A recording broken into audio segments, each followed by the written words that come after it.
नमस्कार साथियों, कैसे हो आप सब। उम्मीद करता हूँ अच्छे होंगे, स्वस्थ होंगे, खुश होंगे।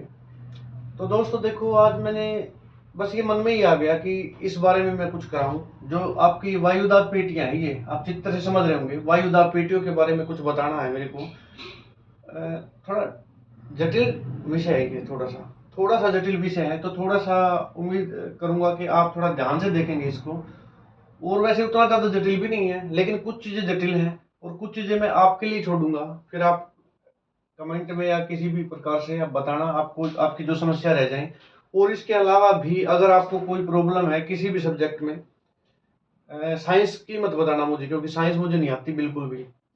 आती है वैसे, ऐसी बात नहीं है, लेकिन उस लेवल की नहीं आती कि मैं किसी को कुछ समझा सकूं। बस सिर्फ मैं अपना जो काम चला लेता हूँ, बस इतना ही काफी है। बाकी और कोई भी सब्जेक्ट है, history, political, geography, mathematics, economics, accountancy, बस यही चीज समझाने की है। इनमें से अगर कोई आपको किसी विषय पे कोई दिक्कत है, कोई डाउट है, तो आप क्लियर कर सकते हो। ये भी एक डाउट ही है, इस डाउट को ही क्लियर कर रहा हूँ इस वीडियो के माध्यम से भी मैं। उस टाइम भी जब कल मैंने भारत के बारे में बताया था, मानसून के बारे में बताया था, पश्चिमी विक्षोभ के बारे में बताया था, तो वहां पे पवनों की काफी बात चली थी कि पवनें चलती हैं। वो मैं उस टाइम भी मेरे दिमाग में ये बात थी कि ये चीज मुझे बतानी चाहिए पहले कि पवनें आखिर चलती कैसे हैं। लेकिन मैंने सोचा कि चलो ये कोई बात नहीं, फिर कभी देखेंगे। लेकिन फिर एक क्वेश्चन आ गया मेरे पास, तो अब उसको देख ही लेते हैं। ऐसे ही चलता रहेगा, ज्योग्राफी, हिस्ट्री। वैसे क्लास तो हिस्ट्री की थी मेरी वैसे आज की, लेकिन देखूंगा थोड़ी देर बाद, हो सका तो मैं हिस्ट्री की एक और वीडियो अपलोड करूंगा, हो सका तो। अदरवाइज हम इसको देखते हैं आज। तो देखिए, इस चीज को समझने के लिए चित्र में आपको दिखाई दे गया होगा, ये कुछ समझ नहीं आया होगा आपको, जहां तक मैं समझता हूं। अगर आप पढ़े लिखे हैं, आप पहले से पढ़े लिखे तो खैर आप हो ही, लेकिन आपको अगर पहले से इसके बारे में पता है तो फिर तो आपको पता होगा। लेकिन इतना इसको देख के आपको पता नहीं लग पाएगा। थोड़ा सा हमें थोड़ा सा उस बारे में पहले कुछ उसके लिए पहले से कुछ पढ़ना पड़ेगा। एग्जाम्पल लेते हैं हम जल से, यानी कि पानी से। आप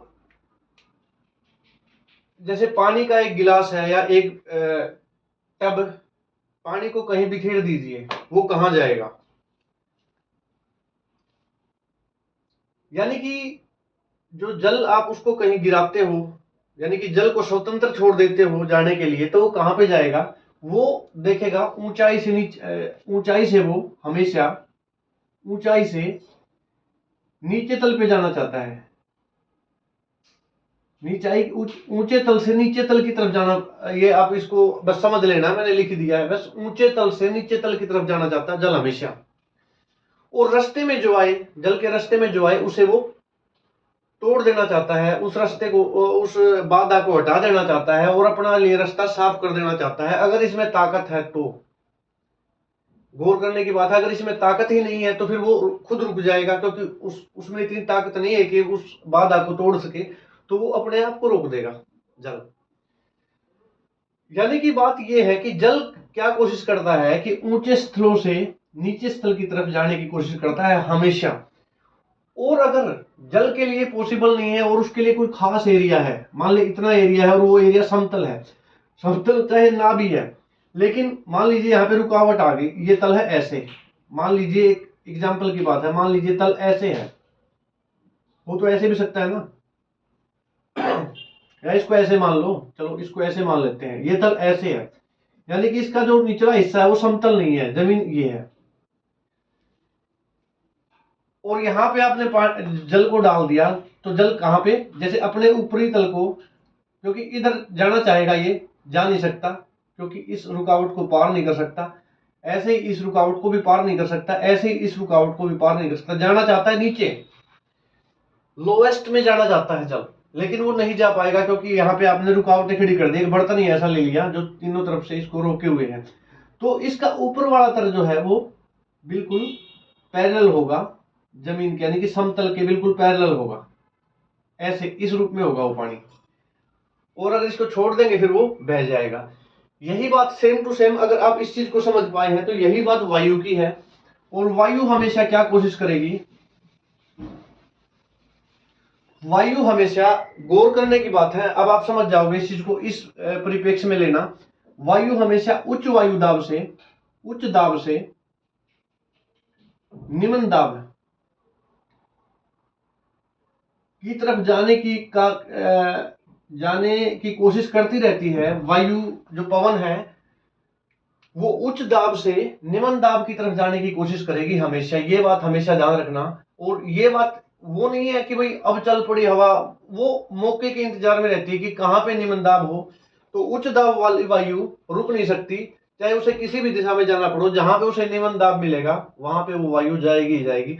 और यही कारण है कि पवनें चलती हैं और वो अपने धरातल पे, पृथ्वी पे अलग अलग दिशाओं में चलती हैं। इतना समझ लीजिए कि अगर पवन चल रही है तो जिस साइड से पवन आ रही है उस साइड उच्च वायु दाब है, और जिस साइड जा रही है उस साइड निम्न वायु दाब है। अब आपके दिमाग में ये होगा कि उच्च वायु दाब, निम्न वायु दाब, ये चीजें क्या बोल रहा हूं मैं, उच्च क्या है, निम्न क्या है। वायु दाब, वायु दाब ये देख लीजिए, एक किस्म से आप ये मान लीजिए कि जितना ज्यादा टेम्परेचर होगा, ज्यादा टेम्परेचर होगा तो दैट मीन्स टेम्परेचर के साथ वायु भी गर्म हो जाएगी, गर्म होकर ऊपर उठेगी, उसका मतलब है निम्न वायु दाब है। उच्च तापमान, जहां पे टेम्परेचर ज्यादा होगा वहां पे वायु दाब कम होगा, और जहां पे टेम्परेचर कम होगा वहां पे वायु दाब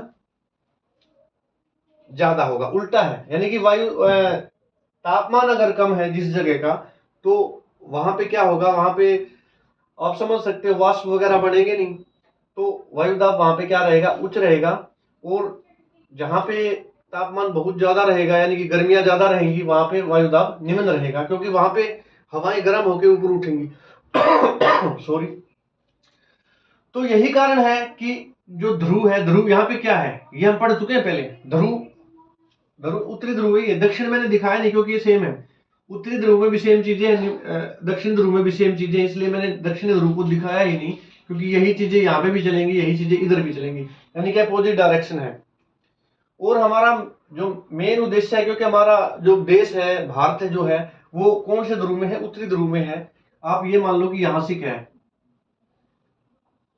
यहां से क्या भारत, यानी कि 37 डिग्री तक, यानी कि यहां तक है, यहाँ ये आप जम्मू कश्मीर मान लो, और ये भारत है, ये भारत है। इतना समझ लीजिए आप कि भारत की जो एग्जैक्ट जो नेविगेशन है वो यहाँ पर है। ठीक है, समझ रहे होंगे आप, मैं समझता हूँ, समझ रहे होंगे आप इस चीज को। तो मतलब हमारे लिए महत्वपूर्ण उत्तरी गोलार्ध है, ना कि दक्षिणी। और दक्षिणी गोलार्ध में वैसे भी जैसे मोस्टली जो वर्ल्ड है, मोस्टली उत्तरी गोलार्ध में सिचुएटेड है। दक्षिण में तो ऑस्ट्रेलिया मिलेंगे और कुछ कुछ ही देश हैं, नहीं तो महासागर ही ज्यादा है, पानी ज्यादा है दक्षिणी गोलार्ध में। उत्तरी गोलार्ध में महाद्वीप ज्यादा है। तो मैं समझता हूँ समझ गए होंगे आप यहाँ तक। तो यहाँ पर ये बस आपको अब समझ में आ गया होगा, यहाँ पे उच्च वायुदाब है, यहाँ पे निम्न वायुदाब है। कारण, उच्च वायुदाब का कारण क्या है, यहाँ पे ठंड बहुत ज्यादा है। और निम्न वायुदाब का कारण क्या है कि यहाँ पे गर्मी बहुत ज्यादा है। यहाँ पे गर्मी क्यों ज्यादा है इसके बारे में बता चुका हूँ। हालांकि गर्मी यहाँ पे नीचे मकर रेखा, उस पर भी गर्मी है, यहाँ पे कर्क रेखा, ये कर्क रेखा नहीं है, कहीं इसको कर्क रेखा मान लो। इसकी यहाँ पे 30 डिग्री से 35 डिग्री नॉर्थ है, ये 60 से 65 डिग्री नॉर्थ है, पढ़ लेना आप, इसको देख लेना। और ये 5 डिग्री साउथ से 5 डिग्री नॉर्थ भूमध्य रेखा ये बीच में है, बीच वाली रेखा भूमध्य रेखा है। तो यहाँ पे निम्न वायुदाब पाया जाता है क्योंकि यहाँ पे टेम्परेचर ज्यादा रहता है। और ज्यादा भी क्या ही बोलिए कि जो सूर्य की लंबवत किरणें हैं वो यहाँ पे ज्यादा देर तक रहती हैं। देखिए पहले कर्क रेखा पे जाएंगी, फिर उसके बाद भूमध्य रेखा पे, फिर मकर रेखा पे, फिर भूमध्य रेखा पे, फिर कर्क पे, फिर भूमध्य पे। यानी कि कर्क से मकर तक जाते वक्त भूमध्य रेखा यानी कि 2 बार आ जाती है एक किस्म से देखा जाए तो। क्योंकि भूमध्य रेखा, फिर कर्क, फिर भूमध्य रेखा, फिर मकर, यानी कि ये इन दोनों जो मेन जोन है इन दोनों के बीच में स्थित है, इसलिए यहाँ पे गर्मियां ज्यादा दिनों तक रहती हैं, ज्यादा दिनों तक रहेंगी ना। जैसे मान लो यहाँ से यहाँ मुड़ चलेंगी तो यहाँ के आसपास का यहाँ पहुंचेगी तो भी यहाँ गर्मी होगी, यहाँ पहुंचेगी तो भी गर्मी होगी, मकर रेखा के आसपास पहुंचेगी तो भी गर्मी होगी। और कर्क और मकर के बीच में ही रहती है, सूर्य की लंबवत किरणें कर्क और मकर के बीच में ही रहती है, इसलिए ये हिस्सा ज्यादातर गर्म रहता है और यहाँ पे निम्न वायुदाब पाया जाता है। समझ गए होंगे आप। इसके बाद देखिए यहाँ पे बीच में एक उच्च दाब पेटी पाई जाती है 30 डिग्री नॉर्थ से 35 डिग्री नॉर्थ तक, ये उच्च दाब पेटी है। वैसे देखा जाए तो यहाँ पे निम्न है, यहाँ पे उच्च है, तो बीच में तो मिडल होना चाहिए, लेकिन बीच में दो पेटियां और बनती हैं, जिसकी वजह है जो अर्थ हमारी रोटेट करती है, ये भी एक कारण है। वो उसकी जो दैनिक गति है, दैनिक गति, उसकी वजह से कोरियालिस बस, एक कोरियालिस बल है, घूर्णन बल बोल सकते हैं आप इसको, कोरियालिस बल उत्पन्न होता है, जिसकी वजह से जो वायु की दिशाएं, जो वायु चल रही है उसकी दिशा बदल जाती है और वो पश्चिम से पूर्व हो जाती है, पश्चिम से पूर्व, पश्चिम से पूर्व हो जाती है। बहुत कुछ है सीखने के लिए, ज्योग्राफी में बहुत कुछ है, और आप कुछ भी पूछिए, कोई दिक्कत नहीं है। आप और बताऊं, ये सब चीजें ना, आप ये समझ लीजिए कि सब चीजें मुझे जो है ना इतना ज्यादा प्रयास करने की जरूरत नहीं इनको समझाने के लिए। बस आप अपना क्वेश्चन रखिए और मैं पूरी कोशिश करूंगा कि आपके जो शंका है उसका समाधान हो। और अगर कोई दिक्कत रहती भी है तो हो सकता है मुझे स्टडी करनी पड़े, तो मैं उसके लिए भी तैयार हूँ। इससे मेरा ही फायदा होने वाला है, क्योंकि आप कुछ पूछेंगे मुझे नहीं आएगा, क्या होगा, मैं स्टडी करूंगा, उससे फायदा किसका होना है, आपका तो होना ही है, साथ में मेरा भी होना है, यानी कि दोनों का ही फायदा है। तो क्वेश्चन करते रहिए आप, बड़ी अच्छी बात है, मुझे बड़ा अच्छा लगता है जब आप क्वेश्चन करते हैं, तो क्वेश्चन करते रहिए। तो यहाँ पे ये आपकी उच्च दाब पेटी है, जिसका कारण क्या है, जो पृथ्वी की दैनिक गति की वजह से कोरियालिस जो बल है वो उत्पन्न होता है, उसकी वजह से उच्च दाब पेटी का विकास होता है। और यहाँ पे ऐसे ही कोरियालिस बल की वजह से ही ये यहाँ पे जो है इसको हम बोलते हैं, चलो इनके नाम बता देता हूं एक बार मैं सॉरी, इनके नाम देख लीजिए एक बार, क्योंकि नाम भी कई बार पूछ लेते हैं एग्जाम में, कि ये जरूर देख लेना। जो 5 डिग्री नॉर्थ से 5 डिग्री साउथ है, यहाँ पे निम्न है, निम्न वायु दाब है, वो तो समझ गए आप, लिख ही रखा मैंने। इसका नाम क्या है, उष्णकटिबंधीय है,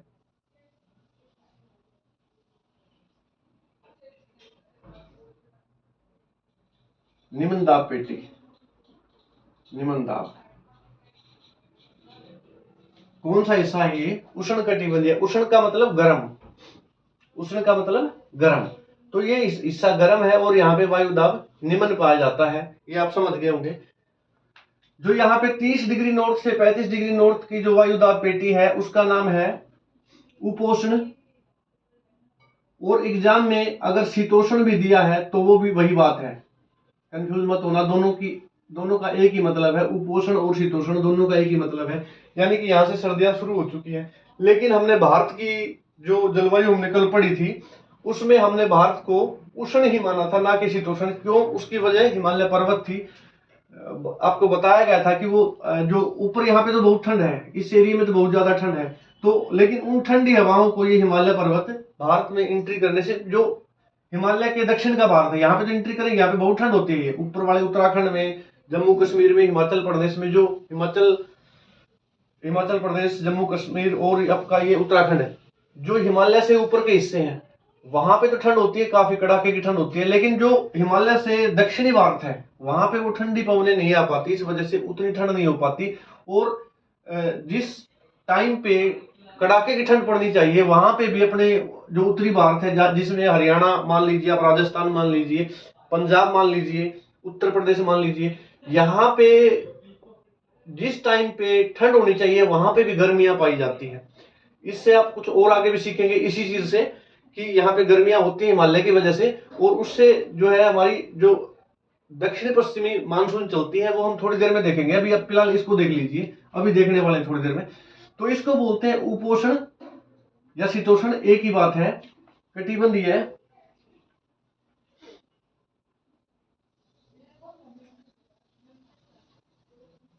उच्च दाब पेटी, यानी कि यहाँ पे दाब, जो वायु दाब है वो उच्च होता है। इसका कारण है, चलो आप पे छोड़ता हूं कि इसका क्या कारण हो सकता है। अगर आपको ये समझ में नहीं आया तो मुझे फिर से कमेंट करना या मैसेज करना कि उच्च दाब क्यों होता है यहाँ पे, उसके लिए मैं फिर आपको शायद उसके लिए वीडियो ना बनाऊं मैं, शायद आपको बता दूं। तो अगर कोई कंफ्यूजन वैसे हो जाना चाहिए क्लियर, इतना बताने के बाद तो हो जाना चाहिए क्लियर, क्योंकि मैंने आपको पहले बता दिया था कि जो वायु है वो उच्च दाब से निम्न दाब की तरफ बहने का प्रयास करती है हमेशा। फिर इसके बाद इसको बोलते हैं, जो ये ध्रुवों के पास है, इनको बोलते हैं, ध्रुव नहीं है ये लेकिन ध्रुवों के पास है, इसलिए इसको बोलते हैं उपध्रुवीय, उपध्रुवीय निम्न दाब पेटी, निम्न दाब पेटी। और ये इसको बोलते हैं ध्रुवीय उच्च दाब। तो मुझे लगता है कोई कंफ्यूजन रहना नहीं चाहिए आपको। अब बात करते हैं, जैसे ये एरिया है आपका उत्तर पूर्वी पवनें, आप समझ गए होंगे उत्तर पूर्वी पवनें क्यों चलती हैं यहाँ पे इस एरिया में। देखो इनका डायरेक्शन देखो, उत्तर पूर्वी तो आपको समझ में ही आ गया होगा, मानसून उत्तर पूर्वी मानसून क्यों चलती है वो तो आपको यहाँ पे दिखाई दे रहा होगा क्योंकि यहाँ पे है। पश्चिम विक्षोभ भी आपको समझ में आ गया होगा, पश्चिम विक्षोभ आप यहाँ पे मैंने बोला था 30 से 35 डिग्री है, तो आप 37 डिग्री यहाँ तक मान लीजिए, और यहाँ से ही वो चलती हैं। मैं आपको बता चुका हूँ कोरियोलिस बल की वजह से जो वायु की जो भी पवनें हैं बहती हैं, उन जो उत्तर से दक्षिण या दक्षिण से उत्तर की दिशा में बहती हैं, कोरियोलिस बल उनका उनकी दिशाओं को मोड़ देता है पश्चिम से पूर्व की तरफ। तो ये पवनें उन्हीं की वजह से चलती हैं, जो कि भारत में पश्चिम विक्षोभ का कारण बनती है, जो कि हमने कल पढ़ा था। आप फिर से वीडियो को देखना, अच्छे से समझना, क्योंकि ये चीजें अच्छी तरह से समझ के चलोगे ना, फिर आगे पढ़ने में दिक्कत नहीं होगी और ना ही मुझे समझाने में दिक्कत होगी। तो ये चीज होगी। अब सिर्फ एक चीज बचती है और वो चीज थोड़ी जटिल भी है, उसीलिए मैंने आपको पहले बोला था कि आज की जो थोड़ा टॉपिक है वो थोड़ा जटिल है। वो थी आपकी दक्षिण पश्चिमी मानसून, दक्षिण पश्चिम मानसून।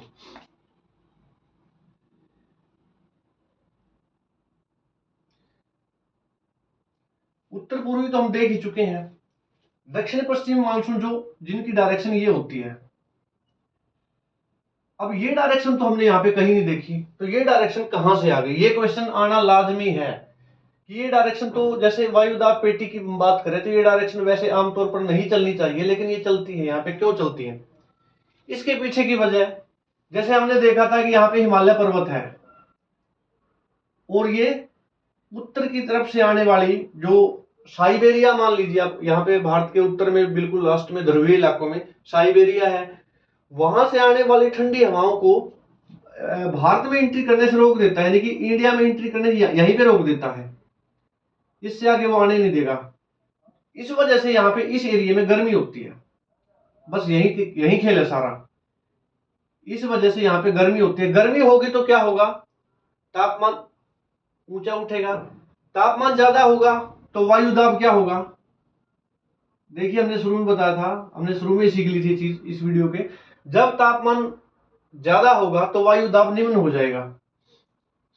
वैसे यहाँ पे भी कोई खास ज्यादा अप नहीं है, खास ज्यादा बहुत ज्यादा नहीं है, लेकिन वायु ये नहीं देखती कि तापमान कितना कम है कितना नहीं है। उसका तो सिर्फ एक ही नेचर है कि जिस तरफ वायु दाब कम मिले उस तरफ बह चलो। तो इस वजह से अपेक्षा करती है, यहाँ पे गर्मियां ज्यादा होती हैं, यहाँ पे गर्मियां उतनी नहीं होती। ये बड़ी सोचने की बात है, यहाँ पे इस एरिया में गर्मियां उतनी नहीं होती जितनी इस एरिया में होती है। क्या कोई वजह बता सकता है इसकी? चलो मैं ही बता देता हूं, क्योंकि अभी सीख ही रहे हैं, हम सब सीख ही रहे हैं। यहाँ पे जो है ना, ये हिस्सा पूरा जल से घिरा हुआ है, और जहां पे जल होता है वहां पे टेम्परेचर इतनी जल्दी से ना तो कम होता ना ज्यादा होता, यानी कि ना तो बहुत ज्यादा गर्मी हो सकती है, जहां पे जल होता है वहां पे ना तो ज्यादा गर्मी हो सकती है और ना ही ज्यादा सर्दी हो सकती है।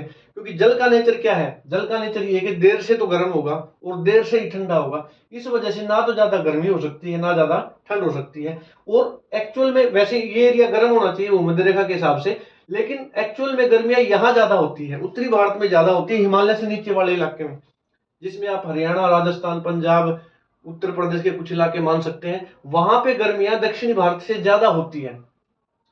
उसके पीछे वजह सिर्फ यही है कि दक्षिण भारत एक प्रायद्वीपीय इलाका है जहां के चारों तरफ पानी है, जिसकी वजह से टेम्परेचर ना तो बहुत ज्यादा बढ़ पाता, सर्दियों में सर्दियां भी यहाँ पे इतनी नहीं होती। वो तो खैर समझ में आती है सर्दियों में सर्दियां क्यों नहीं होती, लेकिन गर्मियां तो होनी चाहिए, लेकिन वो भी नहीं होती क्योंकि ये इलाका पूरा जल से घिरा हुआ है। इस वजह से यहाँ पे ज्यादा आप जाएंगे, इस साउथ साइड जाएंगे आप, तो आपको एहसास होगा कि ना तो यहाँ पे बहुत ज्यादा ठंड है और ना ही बहुत ज्यादा गर्मी है।